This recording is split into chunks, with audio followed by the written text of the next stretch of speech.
You want me to put that on my todger?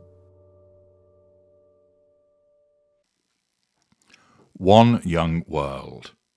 No thanks. Hello, I'm H.G. Tudor.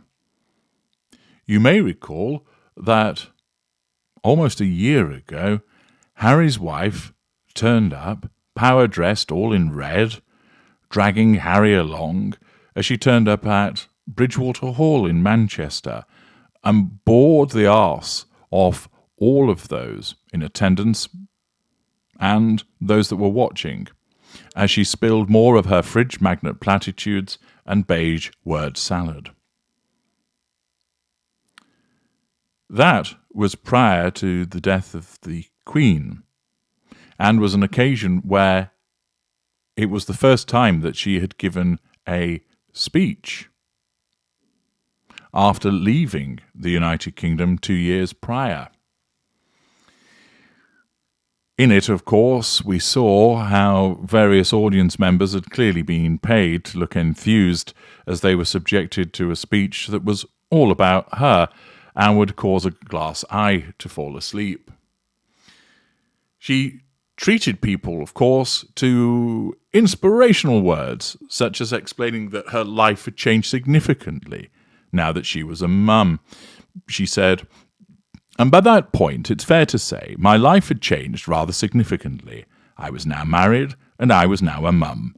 My worldview had expanded exponentially, seeing the global community through the eyes of my child." And then she was able to say, "I'm thrilled that my husband is able to join me here this time, to be able to see and witness firsthand my respect for this organisation, this incredible organisation and all that it provides as well as it accomplishes. So we are both of us bearing witness to the power that you hold in your hands and the unbridled enthusiasm and energy that you have to see things come to fruition. It's just an absolute privilege. I'm incredibly humbled to not just stand before each of you, but to stand beside you. We often hear people say, the time is now, but I'm going to double down on that by saying your time is now. The important work can't wait for tomorrow. And this week, the world is watching as you cement your place in history by showcasing the good that you are doing today, in the present moment, as we embrace the moment of now to create a better tomorrow. Well done if you've remained awake after listening to that drivel."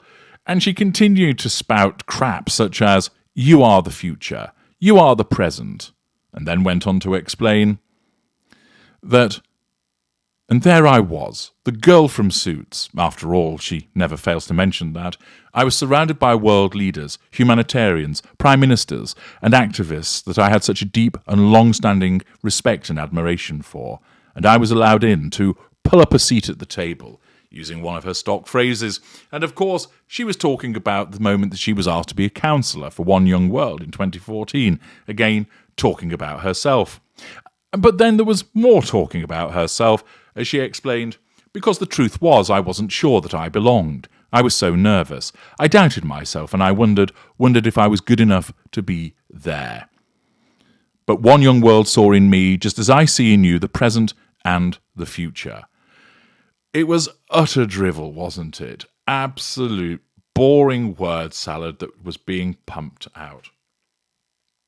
Now, notwithstanding the fact that earlier the Daily Mail had made an error and was suggesting that she was again speaking at their global summit, clearly some sub-editor regurgitated material from last year, she's not speaking at the One Young World summit.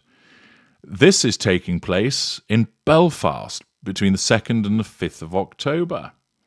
The annual One Young World Summit convenes the brightest young leaders from 190 plus countries and 250 plus organisations, we are told.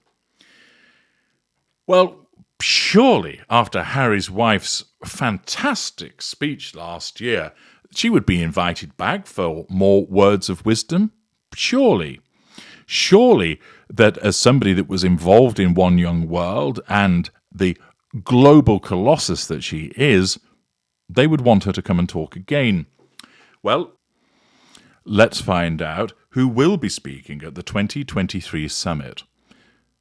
Sir Bob Geldof is, perhaps asking people to give their fucking money.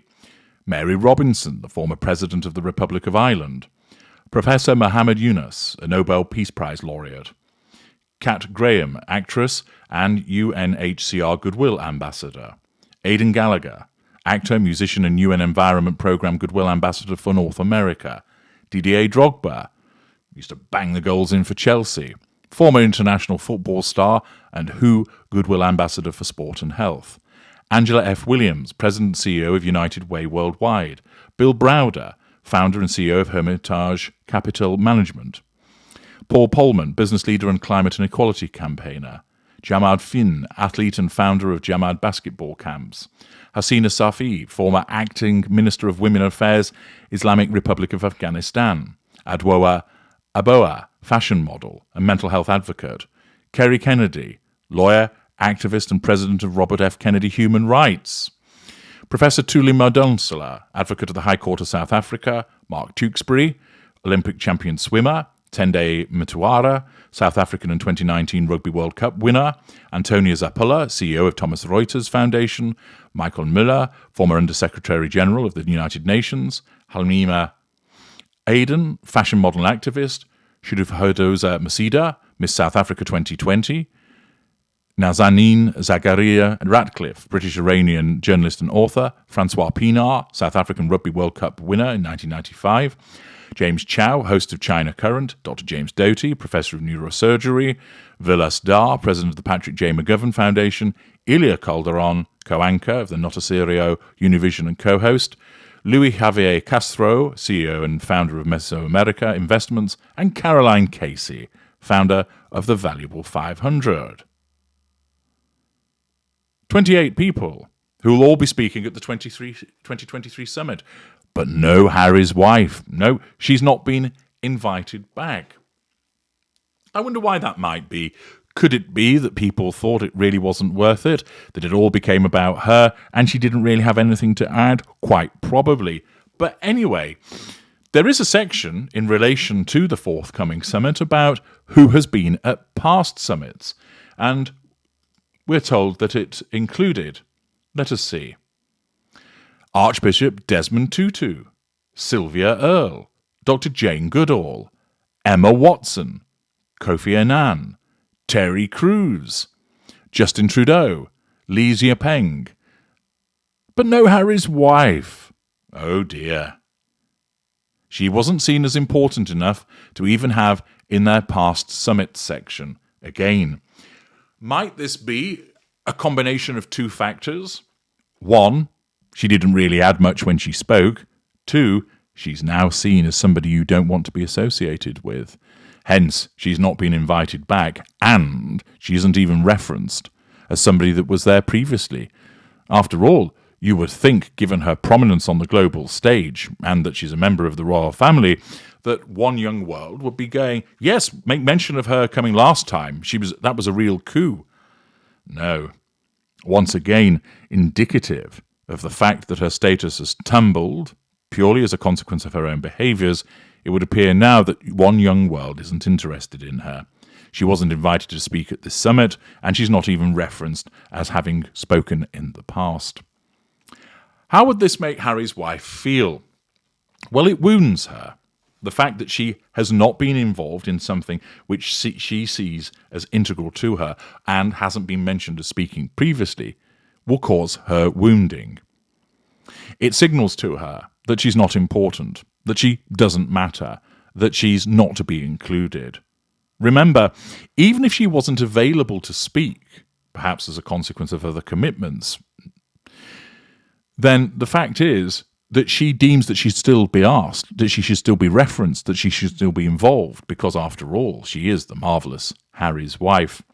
And the fact that she's not speaking, and the fact that she's not referenced in the material as having spoken in the past, is just once again demonstrative of the fact that her status is seen as problematic and toxic, and that failure to include her will be another wounding that she experiences. I'm H.G. Tudor. Thank you for listening.